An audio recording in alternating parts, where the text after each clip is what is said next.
Well, thank you all for hanging around. I guess most of you were here yesterday when I spoke yesterday afternoon about my vision for how we are likely to develop medicine against aging that really works sometime in the next few decades with a bit of luck. I thought that since Adam wanted me to give a second talk, the best thing for me to do would be to talk a little bit about the topic on which I actually spend more of my time than I spend on developing these medicines against aging, namely on persuading the rest of the world that such medicines would be a good idea.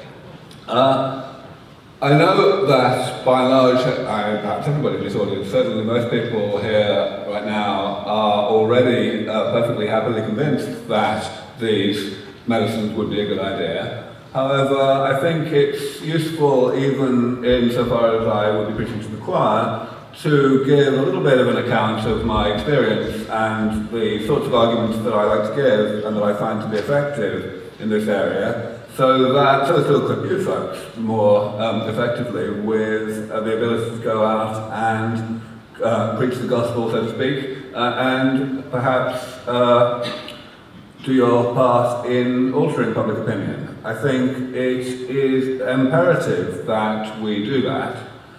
Firstly, because that will hasten the development of these therapies by increasing funding for them, and I can certainly tell you from my position at the coalface of getting these therapies implemented that shortage of funding is slowing things down very considerably at the moment. And secondly, because the more people think about these things properly and rationally, the less turbulent the transition into a post-aging world is going to be. The fact is, when these technologies come along, or even when they become widely anticipated, it's going to be quite exciting, so to speak. I think the Industrial Revolution will pale into insignificance in terms of the alterations in people's attitudes, people's priorities, people's ways of doing things. And if we are able, as a society, especially policymakers and opinion formers, to engage in some reasonably effective and well thought out forward planning before that point, then we will benefit greatly, in my view. So, here goes. First of all, I'm going to spend just a few minutes recapping some of the things I said yesterday, because I think we've got to put all of this in context, and also I guess there may be a few people here who didn't see my talk yesterday. First of all, I want to explain why I believe that this is humanity's biggest problem, and it simply comes down to numbers. The fact that 2/3 of all deaths worldwide are due to aging, and indeed 90% of all deaths in the industrialized world are due to aging. In other words, these causes that predominantly affect people who were born a long time ago. Whether this is a bad thing or not is really what I'm going to be talking about. And, I wish I could just stop here. I wish I could say, it just comes down to the fact that aging causes suffering. Because, it doesn't matter whether you have the specific diseases of old age when you get older or whether you just gradually go downhill. The fact is, it's not a lot of fun. Unfortunately, that doesn't seem to be enough for most people. I talked yesterday, of course, a good deal about the nuts and bolts of how we expect, or how I expect to see the development of medicines that really work against aging, essentially the application of regenerative medicine, repair and maintenance technologies that periodically eliminate the accumulating damage of aging so that it never reaches the level of abundance that causes pathologies. And I talked also yesterday about the fact that even though these initial technologies that I think we have a respectable chance of developing within the next couple of decades will not be perfect, and will probably only give about 30 years of additional healthy life to those who receive them, nevertheless, because those therapies will be applied to people who are already in middle age and will actually turn back the clock rather than just slowing it down, we have the rather useful feature that this buys enough time to improve the therapies and thereby rejuvenate people better the second time than the first time.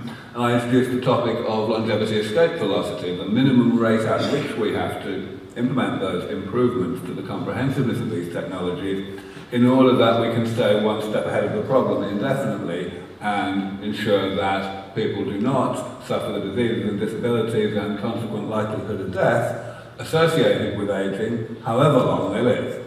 I talked about why this is realistic, that even if we make very, very, very pessimistic assumptions as to the rate at which we will improve that comprehensiveness, once we achieve that first breakthrough, getting the first few decades of extra life, even if we're really pessimistic, we still get this concept of longevity escape velocity, where aging is avoided indefinitely.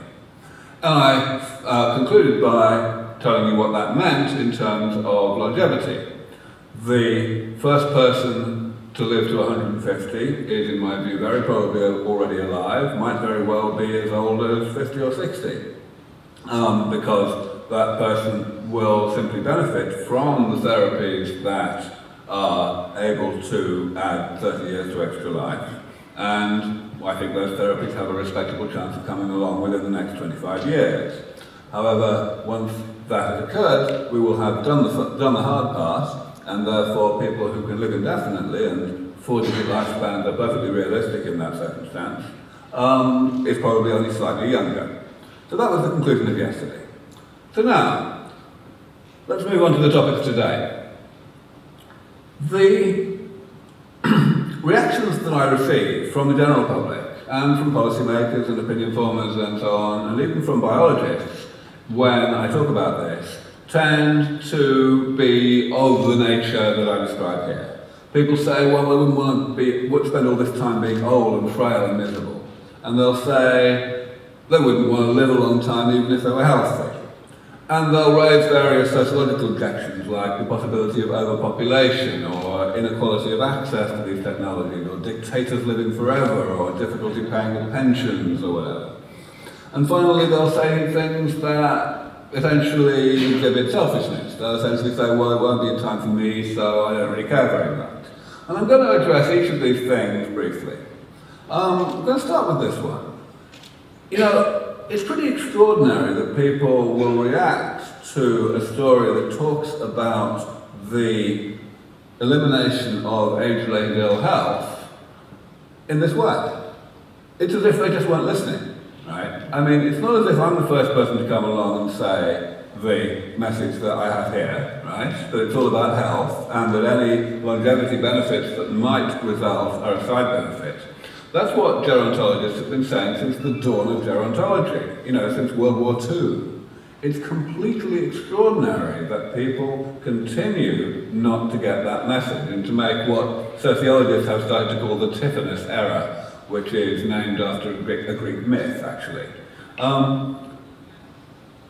My view is that the only way that this can possibly be explained is that people are willfully letting this what scientists are saying on this matter go in one ear and out the other. And I'll come back to why they would be so desperate to do that and not to get this message later on in the talk. People will say this, they really will say, well, okay, even if I stay healthy, even if I accept this supposed story that we're going to be able to postpone age-related ill health indefinitely, and that's why we're going to get this longevity, it doesn't sound like much fun living such a long time. Well, people will really say this. But, you know, we've got to get pretty good at pointing out, in perhaps a gentle but nevertheless firm manner, how ridiculous such an attitude actually is. Yesterday I made fun of it in a somewhat more flippant manner. I said that having an opinion about how long you want to live is like having an opinion about what time you want to go to the toilet a week from now. It's something on which it's ridiculous to have an opinion because you know you're going to have better information on the topic nearer the time. It's just the same.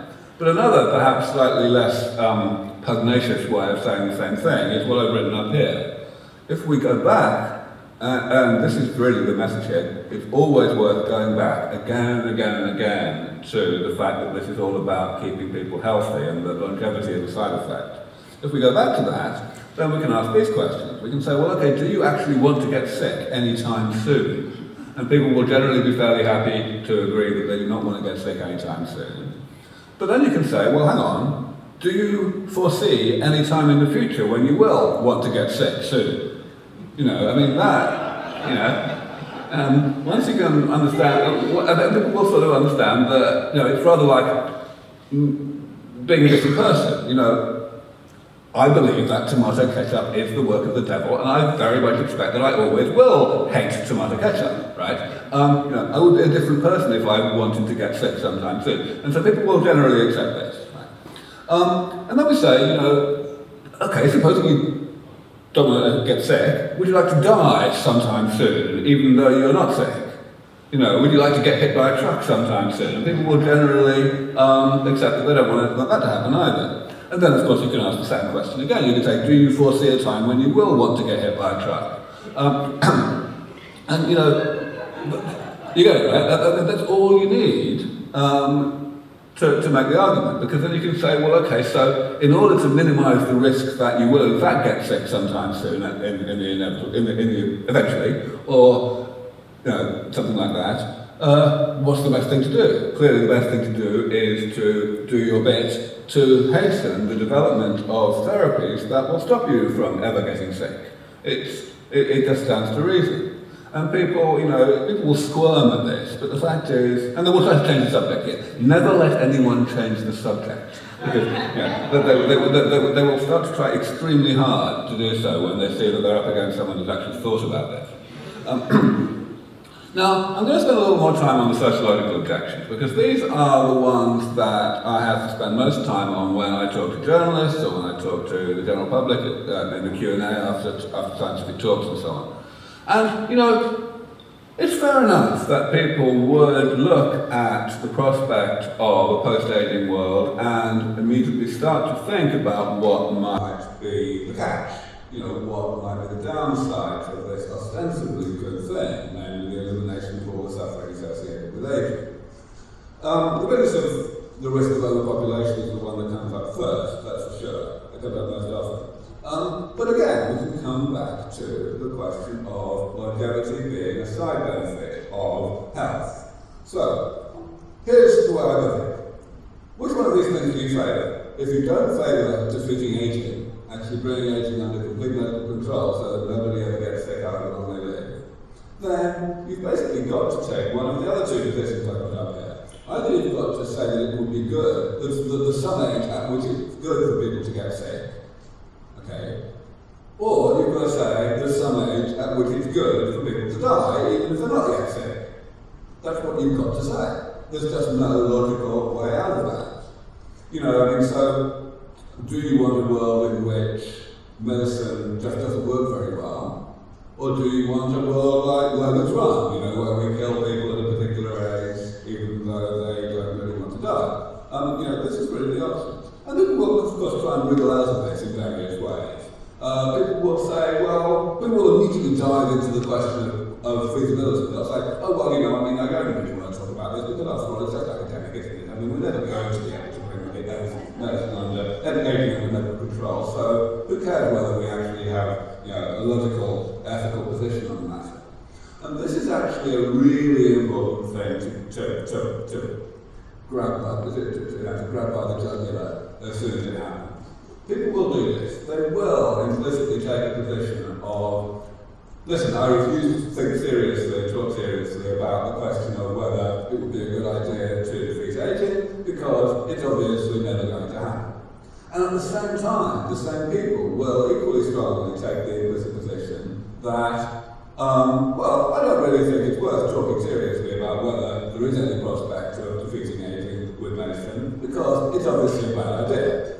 In other words, you know, it's all just a circular, mutual catch-22. So it's worth spending quite a lot of time embarrassing people into actually separating these questions in their minds so that one can address them individually without this mutual you know, obfuscation that happens otherwise.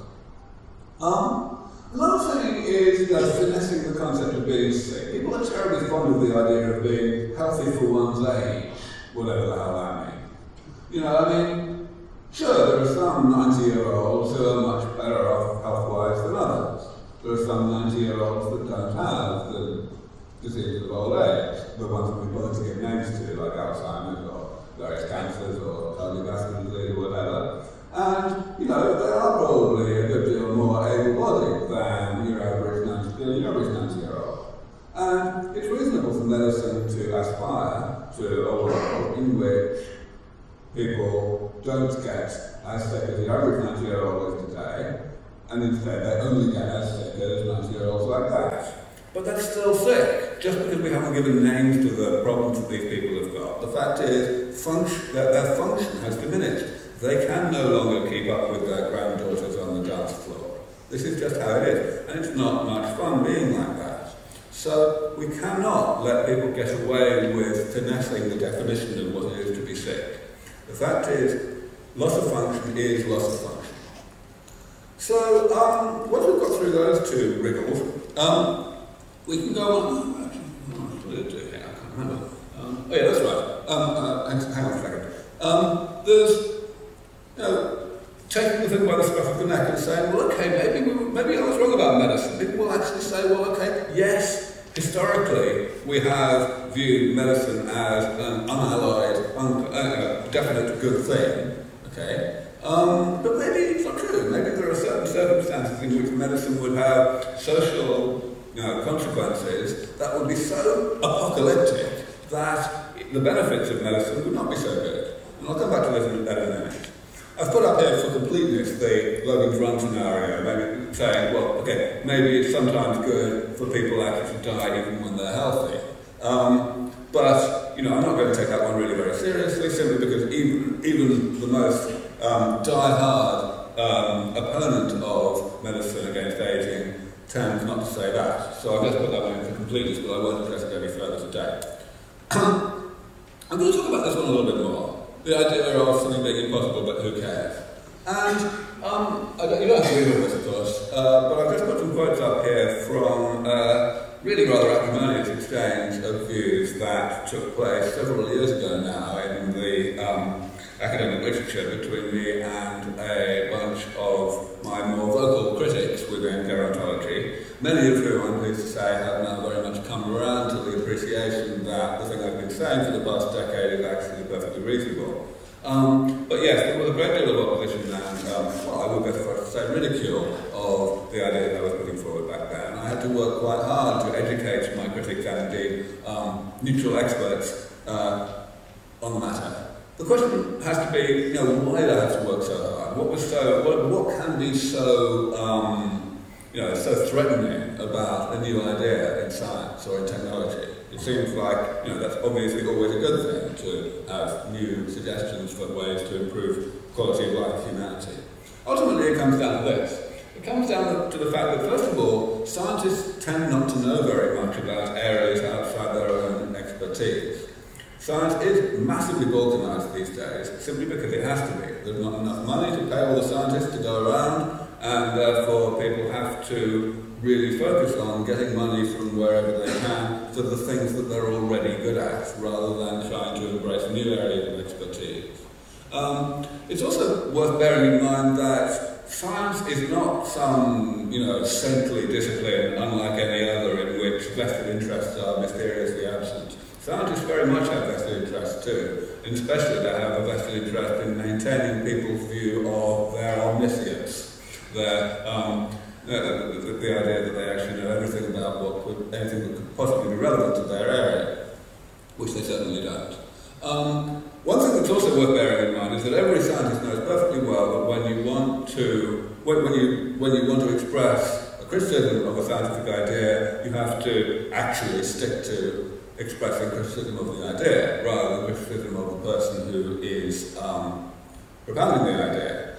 If you do the latter, that's called an ad hominem argument, and it's well known to be inadmissible, and you'll certainly see non-scientists using ad hominem arguments all the time, but when you see scientists doing it, you can be damn sure that there's something fishy going on, because scientists know that they shouldn't be doing it. So it's it's an explicit capitulation. It shows that they have nothing better. The big thing I want to say, however, the reason I've spent a few minutes on this, is that there's an enormous amount of damage done by this sort of thing. And I want to include here not only professional scientists, but also people who try to help educate the public, who make it their business to help the public to evaluate science properly. people who tend to call themselves skeptics, for example. You know, people like Sam Harris or Daniel Janis and so on, people like that. You know, some people are better than others at actually making sure that they're right before they start speaking out on these matters. And some people are less careful, to be perfectly honest. It can do an enormous amount of harm to ridicule and marginalise a good idea, because it can, of course, slow down the implementation of that idea and thereby slow down the contribution to the human condition that the implementation might actually achieve. And I'm afraid that the defeat of aging and the feasibility of defeating aging has been a rather severe victim of that process, so that problem may be diminishing at this point. I'm going to talk now about this business about, you know, I'm not going to talk very much about this. The fact is, this whole business about being healthy for your age, you know, this person here, it doesn't matter really whether they've got something that's been diagnosed, does it? The fact is, I doubt that there's anyone in this room who would not in fact prefer to be this person on the left, even if he is about to have his head bitten off by a shark, you know. So it's pretty straightforward.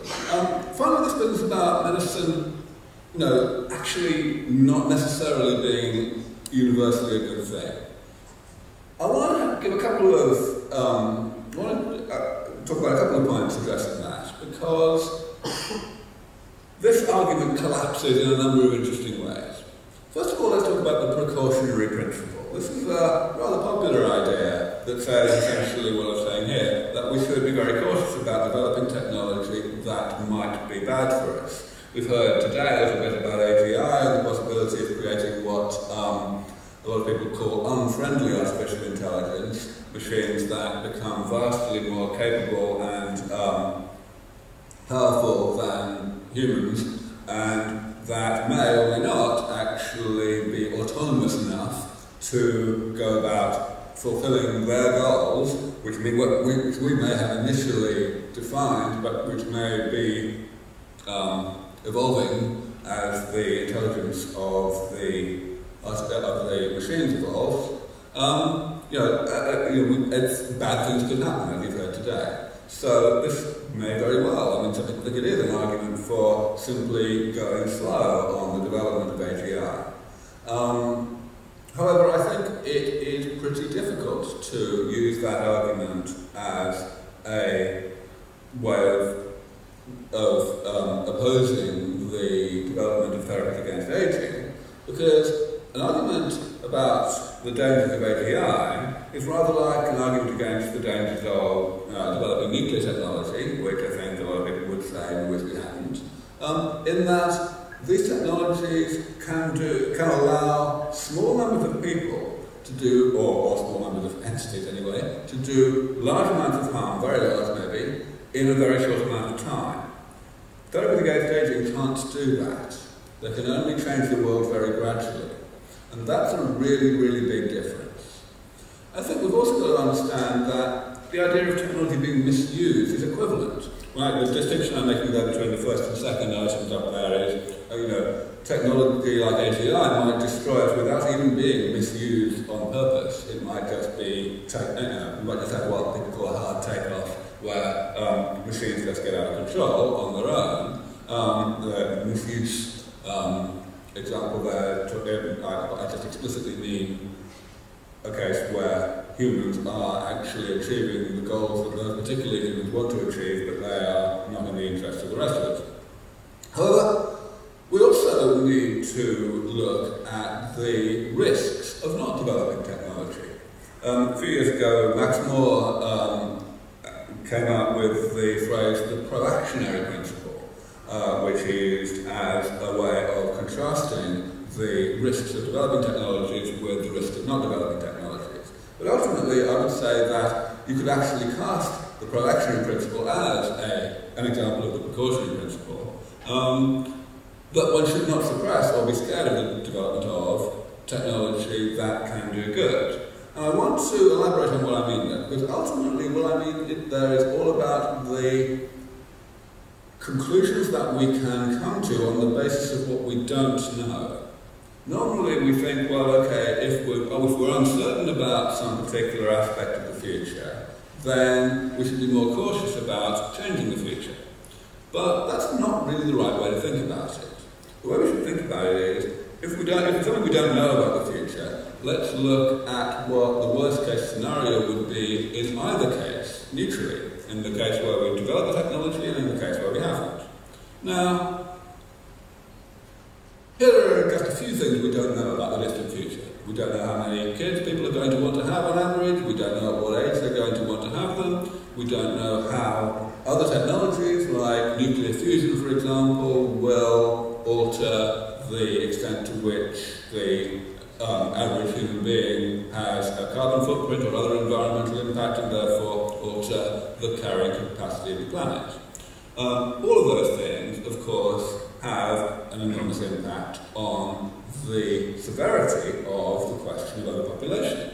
They alter either the trajectory of how many people will be on the planet in any given year, or they alter the impact on the environment of a given number of people.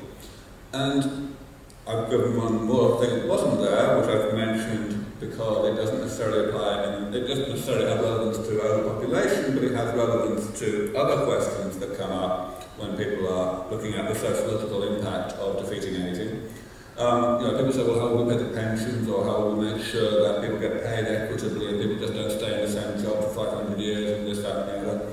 The fact is, we don't know whether people are going to have jobs at all in the way that we know them today. We don't know whether automation, of the sort, again, we've heard about in other talks earlier today, will progress to the point where we no longer actually have these problems, because the prerequisites for the problems, the idea of having to work to actually feed yourself and so on, has gone away. So, when I say we don't know all these things, why is that so important? The answer is that if we did not develop a given technology, in this case, technology to defeat aging, because we thought that we did know about the future, or we thought we knew what the future was likely to be like, and we were wrong, then humanity in the future is not going to be very happy with us. Humanity in the future is going to find themselves condemned to an unnecessarily early and unnecessarily painful death, because they don't have technologies that they could have had if we'd taken the trouble to develop them as quickly as we could. And they're not going to like that very much. They're not going to be very impressed that we thought that we were so clever to think that they would be worse off if they had these technologies, and therefore we would do them a favour by not developing them. That, to me, is a far worse scenario than a scenario in which we develop technologies and we rely on humanity in the future to be reasonably smart about how and whether to actually use them. So, to my mind, a fine, explicit example here of the precautionary principle is to guard against the risk that we will condemn a whole cohort of humanity to an unnecessarily painful death. Another argument that I like to use that gets to the bottom of all of this, and this is again really a way of addressing all of the various sociological arguments against defeating aging all in one go, and as such somewhat more powerful than arguments that try to actually analyse each individual concern about the distant future individually. I just said, well, okay, let's look at some other scenarios, some hypothetical scenarios. Maybe they're realistic, maybe they're not, but the point is they have certain similarities to the scenario that we're talking about. And let's ask ourselves what we would do in those situations. So I've got a couple up here that I've discussed in print over the years. The first one is, let's suppose, and I know that this is medically unrealistic, but as I say, that's not the point here. Let's suppose that suddenly the HIV virus evolved so that it could be transmitted in the way that the common cold is transmitted. It could be transmitted just without sexual contact or blood transfusions or anything like that. We'd be in a bit of a pickle, really, because the thing is, I mean, it's hard to know whether someone's got HIV. They don't actually exhibit any symptoms for quite a long time. So you can't really react by, for example, quarantining people in the way that one can do with bird flu or whatever. Bit of a problem there. So basically, if this were to happen, we would end up with pretty much everyone on the planet having HIV awfully quickly. That sounds bad. But what would we actually do? What would we do? The fact is, we have drugs indefinitely postpone the progression of HIV to full-blown AIDS, they're damn expensive. And of course, this argument, since the time that I first put it forward several years ago in print, has become somewhat borne out by the progressive alteration of policy of the major drug companies with regard to making HIV drugs available at cost or less in sub-Saharan Africa. We would work damn hard to make sure that people did not get full-blown AIDS. Furthermore, of course, we put a great deal more effort into stopping, into finding actual cures for HIV, so that people could stop taking these drugs that merely stop them, merely hold HIV in treading water, so to speak. So in other words, we would actually react in a manner that had that demonstrated and that implemented universal access to these therapies. Ultimately, it's all about universal access being an easy thing to justify to people who are among the people who are suffering. Perhaps the only reason why it was difficult to get the equitable distribution of anti-HIV drugs in sub-Saharan Africa in the first place was that most drug company CEOs don't have AIDS. And most Texas State don't have AIDS and so on. So, we can analyse these scenarios, that scenario in whatever way we like, in whatever degree of detail we like, and we can make the analogy with the scenario of having therapies against aging. And we can ask, would we really actually choose not to make these therapies available? That's what leads me to the other scenario I'm mentioning on this slide, the idea of drugs that defeat aging actually materialising suddenly when we weren't expecting them to. That's a scenario which, again, I think is unrealistic, but which we can nevertheless compare with past scenarios. For example, the discovery that you can vaccinate against certain diseases, that Jenner discovered when he realised that milkmaids didn't tend to get smallpox. The discovery that hygiene is good for you, which of course was Pasteur's discovery, or before him, against Semmelweis. We didn't say, oh dear, if we let people know all of these things and we disseminate this information, then there will be a terrible population spike because all of those kids that are dying in infancy at the moment will survive and have their own kids and so on. So let's make sure we don't tell anyone about this until we have established that everyone's going to use contraception. No, we didn't do that. And I don't think anyone thinks we should have done that.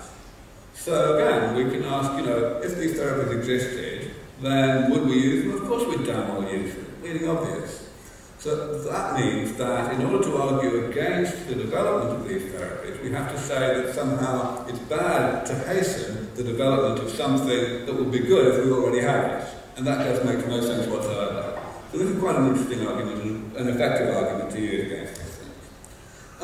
Finally, this one. I want to actually spend a little time on this, because this really brings me to my conclusion. I'm going to stop at only a few minutes so as to give plenty of time for a little discussion about all this. I know that lots of you in the audience will have opinions on all of this, and so I decided to restrict my remarks to no more than about half an hour and leave lots of time for discussion. This is a really interesting one. This genuinely happens. People will say, well, I'm not really interested in this, I'll die before these things are going to be developed. And of course, I talk to a lot of people who've got money because I'm trying to get them to give it to me, and a lot of people who have money are getting on, and they're probably right that this therapy isn't going to be in time for that.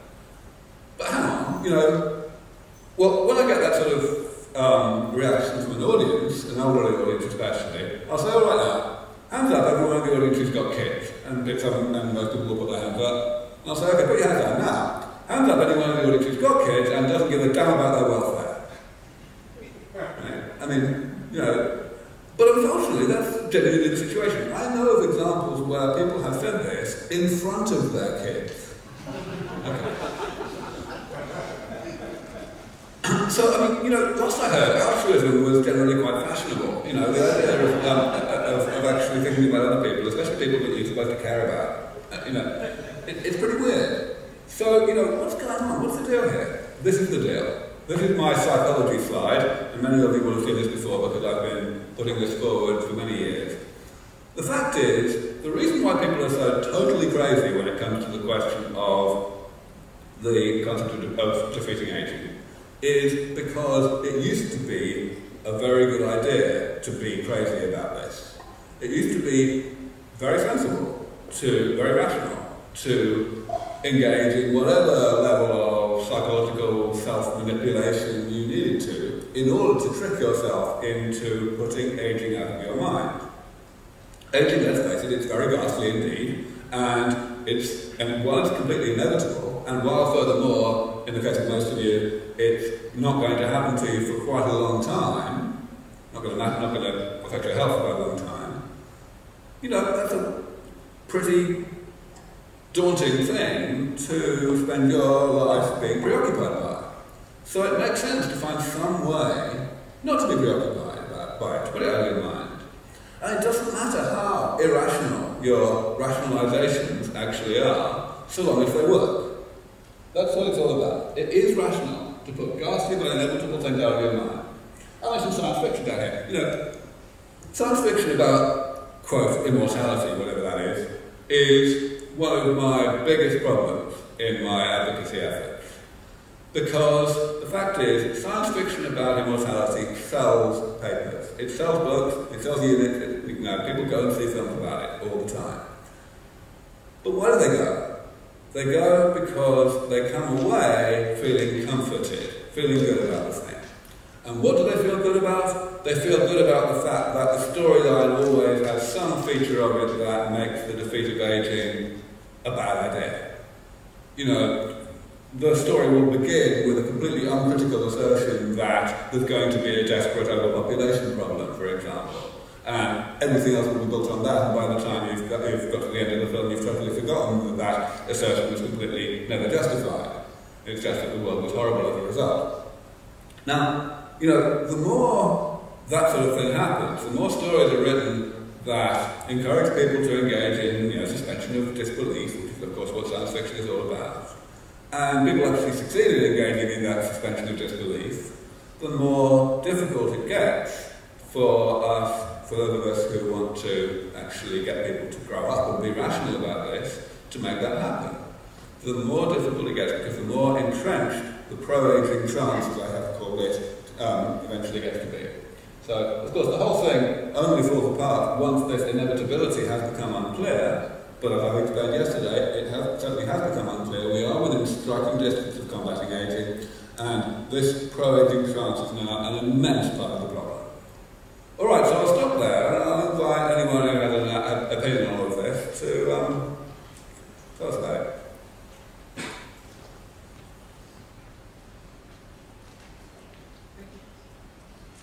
Hi, Aubrey. Thank you very, very much for your talk. You made it very clear that you shouldn't let people wiggle out of answering questions. Where do we put all the people? Well, as I said, we don't know whether we're going to have an overpopulation problem. So, people are only going to get older at 1 year per year, whatever happens. We're not going to have any 1,000-year-old people for another 900 years, whatever happens.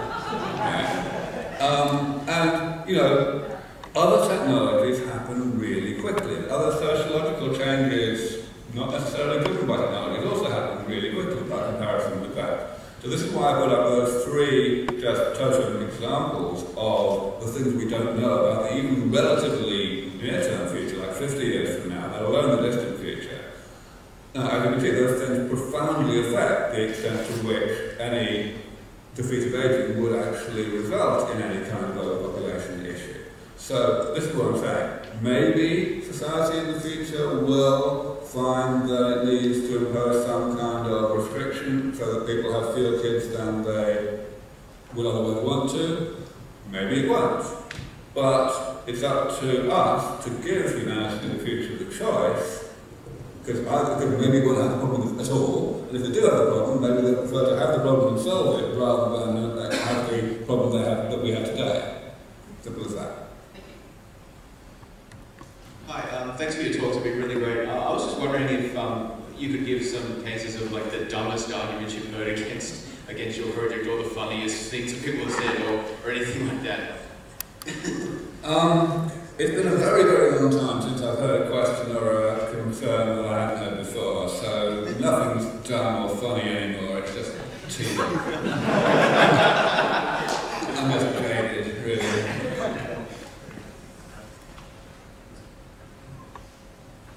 Say we were to live 5 times longer, would we be able to delay having our kids until 5 times later, in which case at least the birth rate might be something like what we have now?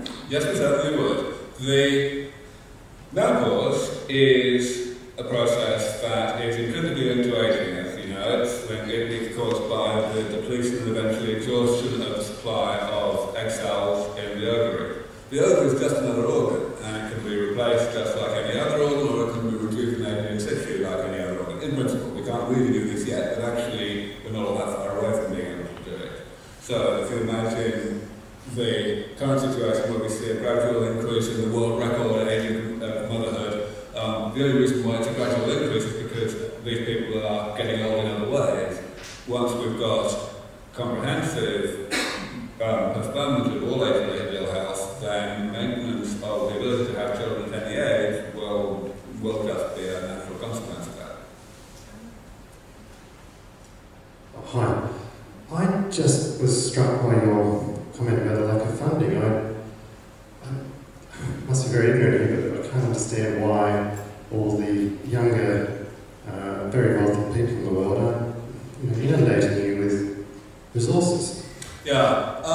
So, of course, the SENS Foundation does actually get most of its funding from people exactly like that, wealthy individuals of my sort of age. People in their 40s and 50s rather than people who are considerably older. However, as you say, it's surprising that even only a small minority of such people are actually willing to chip in.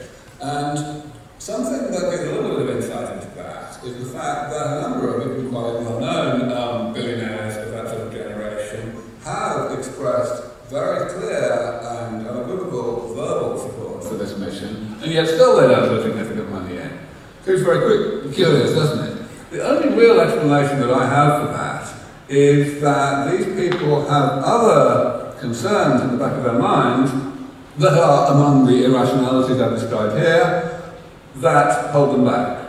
Now, in many cases, they may not actually hold any of these concerns themselves, but that maybe people that, for whatever reason, they respect or they don't want to piss off, that do hold those concerns, and for whatever reason, the billionaire in question is not very good at expressing arguments to persuade such people of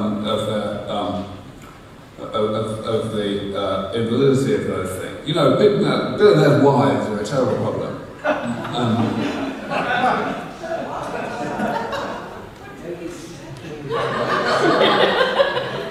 There's no billionaires in the audience, let alone any female woman. Is it possible that it's because the billionaires are a problem, wives are a problem? Well, as I say, I'm talking about the particular ones who at least verbally express strong support for all of this and strong appreciation of the stupidity of all the arguments I've been describing today. Thanks, Aubrey. We have a lot of citizen journalists these days, thanks to the internet. What role, if any, would you see citizen scientists playing in the future, and can we crowdsource immortality? Yeah, I think that the main way in which we are going to shift public opinion, whether it's among opinion formers, the media and so on, or whether it's among scientists in general, and thereby get this work done faster, is just by repeat advertising. Essentially by step, making it less and less scary to become in favour of this mission, and eventually making it more and more scary not to be. But it's a very just slow, steady process. I think, yes, that scientists in general and journalists in general, whether they're on the net or anywhere, can all do their bit. It's just really, it all adds up. Eventually, as more and more people in perhaps minor roles, whether in the media or in the scientific world, come on board, it becomes easier and easier for people in more major and more influential roles to come on board as well, and so on. Eventually it becomes impossible to get re-elected unless you're in favour of all of it. Thank you for your talk. I've worked in pharmaceutical science and biotechnology for 40 years, and there are hundreds of thousands of biomedical researchers all over the world trying to either slow down, prevent or cure things that knock us off like cancer, or things that spoil our enjoyment of life like Alzheimer's, etc. And I don't have a problem with seeing a continuing extension of a kind of Moore's law where every decade we extend life expectancy by another 2.5 years, or whatever the logarithmic rate of progress is. But I think it's a very large leap between that and saying we can reach this escape velocity idea of living, for 1,000 years or forever. And for example, my perspective on it is that we're teeming with cells which are dying and being regenerated, at a colossal rate. For example, we generate 1 million new blood cells every second, and life is basically a balance between programmed cell death or apoptosis and uncontrolled growth, which is cancer. And we really are a homeostatic mechanism for balance between everything dying too rapidly or everything getting out of control with growth and turning into cancer. There's a Melbourne-based scientist, she's no longer in Melbourne, who won the Nobel Prize in 2009, Margaret Elizabeth Blackburn, for her work on telomeres. And you're aware, one of the basic problems of the idea of a very long lifespan is that you lose a little bit. You lose a little bit every time the cell divides. So my question really is, what evidence have you got that we're going to be able to, what scientific evidence is there that we can leap beyond knocking off things that kill us to actually preventing aging? Right, so 3 answers. First is, I guess you probably didn't see my talk yesterday. I went into the science of all of this in some detail, but of course even an hour is not nearly enough, because one cannot realistically come to any degree of confidence in the plausibility of all of this without going into a great deal of detail. So the right place to go, if you don't have time to talk to me afterwards, is my book that I wrote about 5 years ago. It's called Ending Aging, and it goes into all these details. Of course, I've also published all the technical details of all this in the peer-reviewed scientific literature, so I can send you some reprints and so on if you want. So without going into all the science again, one thing I do want to comment on is the wording you use at the end of your remarks just then. I think it's extremely important to understand that science and technology are different.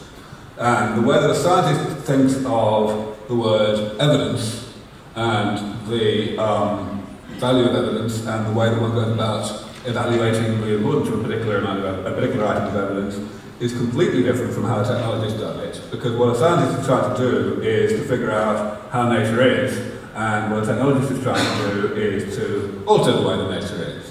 Now, medicine is a branch of technology, not a branch of science. So, if you ask what evidence I have for the possibility that the proposals I've been describing for the past decade or so will actually develop into something that will essentially indefinitely postpone age-related ill health, then it all comes down to breaking down the problem into various sub-problems, asking, okay, how would we solve this sub-problem, what evidence is it that this particular approach to solving it would actually solve it, and then, of course, putting the whole thing together and saying what is the evidence that this set of sub-problems is a sufficient set, is an exhaustive set. Yes, and all that is there, don't worry, all that is there, that's for sure. Final thing I want to say about all of this, I forgot, it was important as well. Read the book. No, it wouldn't, I've already said read the book. Mitosis. No, it wasn't a technical thing. Oh yes, that's right. So a lot of people, a lot of scientists and a lot of technologists actually take the view that it can't be possibly true that this approach to combating aging would have this dramatic, essentially indefinite effect on postponing age-related ill health, because we're trying awfully hard with medicine, and medicine keeps making progress, and yet we only see this very, very slow increase in the average longevity. Okay. And that's an interesting argument, but it really isn't a very good one, because what it relies upon is the assumption that the introduction of future technologies will work in the same way. You could think of it by analogy with crossing the Atlantic.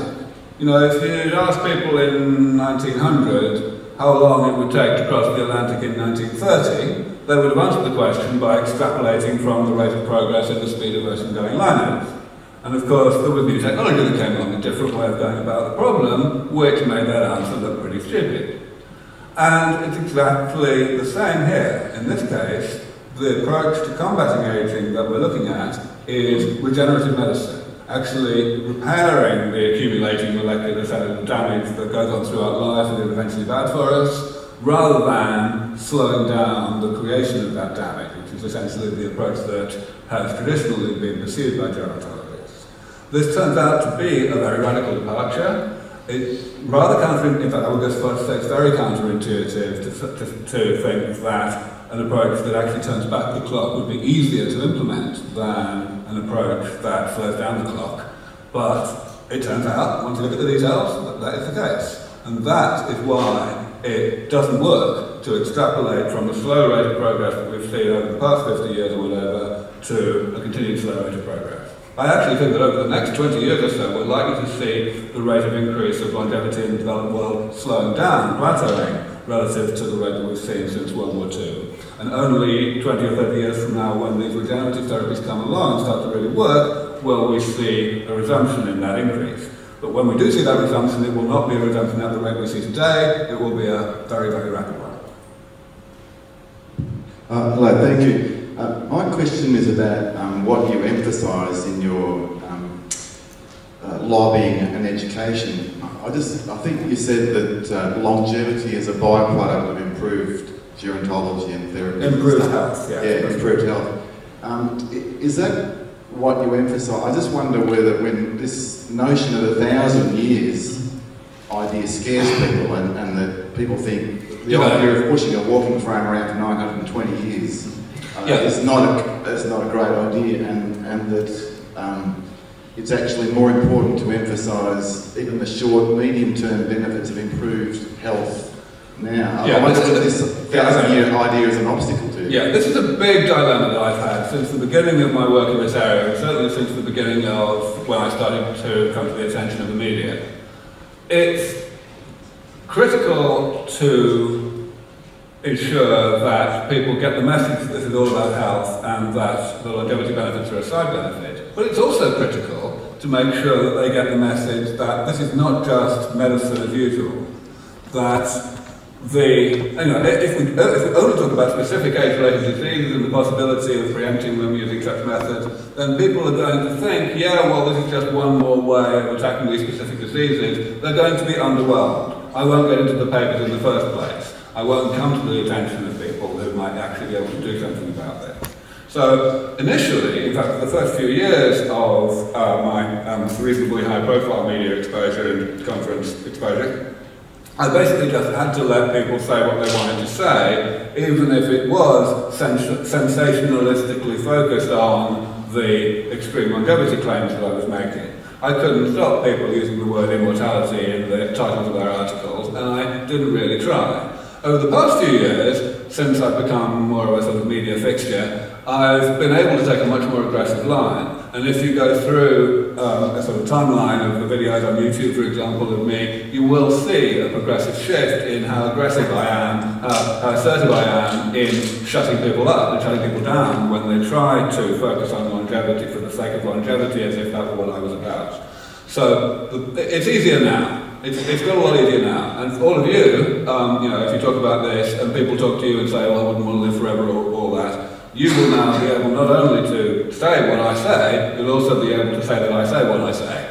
You know, and make sure, and be clear that this is not just you deviating from my party line or anything. Aubrey, given longevity escape velocity, would you also subscribe to a body escape velocity as well? In other words, instead of focusing on the health of the body with increasing age, we think about examining and interrogating the evolutionary architecture of the body.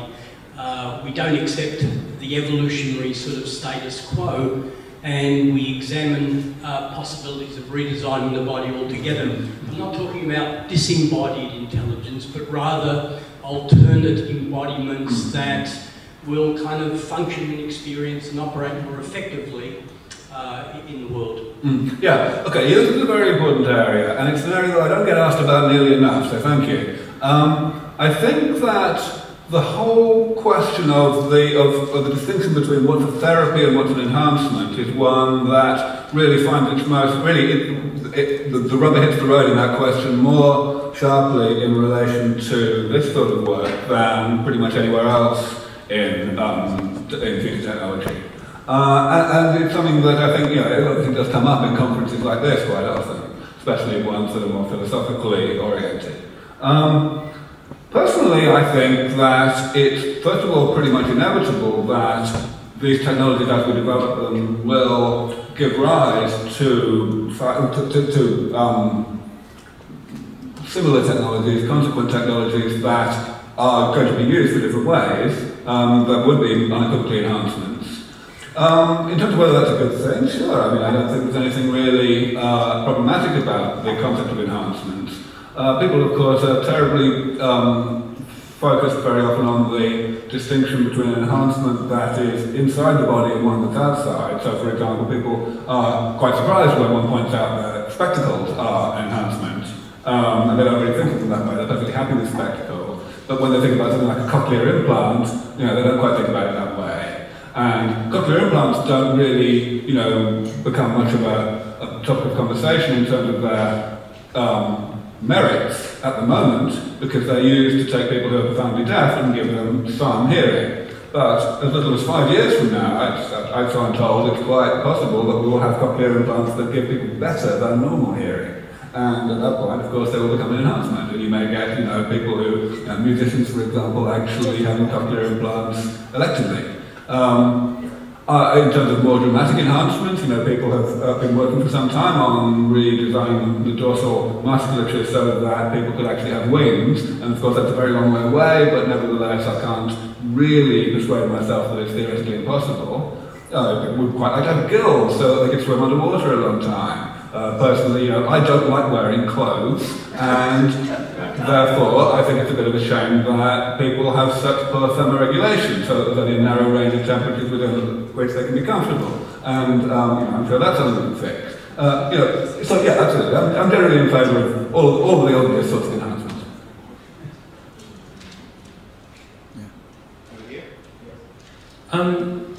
Going back to one of the objections that you face, I wouldn't want to live forever.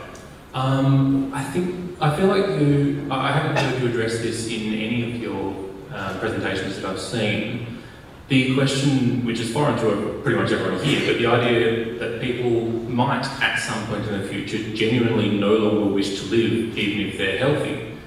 And I'm just a bit puzzled as to why you haven't addressed this, because to me it's a really quite simple answer, which is that the obvious solution to that is suicide, decided then when you want it and not worried about now. Okay, so I've sort of addressed that indirectly, perhaps too indirectly, so let me elaborate a little. The first thing is, yes, clearly one answer to the objection of, well, I wouldn't want to live forever is, well volunteer, be my guest. But I think that's too clear for a couple of reasons. First of all, the fact is today, when people are suicidal, we try to change their minds. And we don't decide whether or not to try to change their minds on the basis of how long ago they were born. As far as we're concerned, it's only how healthy people are that in any way impacts our view of the merits of suicide, or euthanasia for that matter. So if they're healthy, then we definitely try to change their minds. So, you know, a retort to that group answer, well volunteered, is, well, hang on, you know, maybe you won't let me refuse the therapies. Because we may well not really, you know, we may quite strongly coerce people into having the therapies because we think it's going to be good for them and they're going to, you know, be able to see the light and get the most out of what life has to offer. Also, the big thing is that I try to emphasise in my remarks today is it's all about not knowing what's going to happen. Forward planning is about working today to hedge your bets for what you don't know about the future. So people may say, well, I may want to die. I may actually want to die sometime in the distant future, even if I'm still healthy. Now we could say, well, volunteer, but we could also say, yeah, but maybe you won't want to. So how are we going to make sure that we can hedge your bet so that you don't have to die if you don't want to? That's all, really. It's all about focusing on the value of uncertainty and what we can infer from that uncertainty. Hello, Aubrey. Let's move to a place where exponential invention happens, where we've got all of these technologies come together, the medical systems to keep us healthy are there. What do you anticipate, and this is looking to the future, as being the ethical and the policy-bound restrictions that stop people from being able to access that? How can we work towards mitigating the risk that someone will just say, well, no, we're just not going to go there? I'm not entirely sure I heard the question. Are you talking about the risk of only some people being able to actually benefit from these therapies? No, I'm not. I'm talking about we're very close to breakthroughs in all areas. It's all looking good. And then policymakers and public opinion ethics converge in a negative manner to try to prevent the enhancement being done. And how do we work towards what do you foresee as being at that point? I mean, yes, it's one of those things you can't foresee, but you can somewhat see that there would be ethical and policy-bound naysays. So the concern that you're talking about then is that when these therapies become widely anticipated, there will be a public policy and public opinion backlash, maybe, where people are saying, well, okay, we still don't want these therapies, even though we may have them very soon. I think, yeah, that's right. I don't think that's a realistic scenario. Basically, my view is that once the progress that we're making in the laboratory, in mice, has reached a sufficiently impressive state such that it becomes clear to specialists worldwide, to specialists in general, not just me, that it's only a matter of time before these therapies become available to humans, then then game over. You know, people are just going to abandon this pro-aging trance completely and start being rational about all of this. The only reason that people are clinging to the view that aging is bad, it's good for you, and that not having aging is bad, is because they can't yet bring themselves to believe that it's going to be in time for them, and you know, therefore they're trying to put it out of their minds and hedge their bets psychologically, so to speak. Now, of course, on one hand, that's good. It means that we don't have to worry about, I would say anyway, the possibility of any kind of resistance from anybody at that point. And therefore the focus has to be now on hastening the speed at which we reach that threshold of credibility for this work, before which we do have this pro-aging trans problem. But also, of course, there's the difficulty that once we do hit that, it's going to be a very, very sharp tipping point. That's when there's going to be the real pandemonium, not when the therapies arrive, but when they become widely anticipated. So it means that the imperative to engage in all of this forward planning, and I don't just mean us or professional futurists, I mean actual policymakers and opinion formers, to actually have a sense of proportion about what's going to happen, that imperative is that much greater because the point at which that forward planning is going to have its value is that much sooner. Thanks for your talk, Aubrey. You just touched on a little bit of the question. We've had the question, what can an individual do? If we go to the other end of the scale, governments can provide rails for your work or put barriers in the way. What's the best role for an enlightened legislature? Well, I don't think there's any really such thing as enlightened legislation. That is, you know, politicians, we pay politicians to make most of our decisions for us. And the reason they take the job is because they like making our decisions for us. Which means that, ultimately, you know, politicians are about getting re-elected. And therefore, public policy ultimately almost always follows public opinion rather than leading public opinion. So this is what I mean by there's no such thing as enlightened legislature. Maybe the occasional politician who might see some personal, you know, electoral value in supporting an as yet unpopular visionary cause, but those situations are few and far between. At the moment, it would be electorally counterproductive for pretty much any politician in any democracy in the world to actually go out on a platform of defeating editing. Because the pro-editing stance is simply too entrenched among the electorate.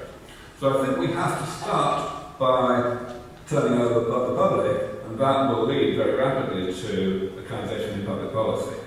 Then the question is, how do we turn the public over? The answer is turning opinion formers over. Once we've got Oprah Winfrey on board, game over. So then the question is, how do we get them on board? And of course we have to then worry about what their vested interests are, and they of course revolve around making sure that their show doesn't get canned by the TV network or whatever, which means that, again, they sort of have to follow public opinion. So it's sort of circular, but only slightly. At least opinion formers in the media tend to have some, tend to derive some value from at least looking as though they're leading public opinion rather than following it. So that's the sort of place we try to start.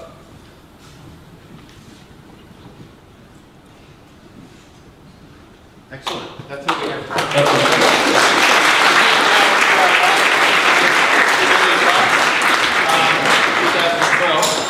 Which includes Aubrey de Grey on the panel. Oh, bloody hell.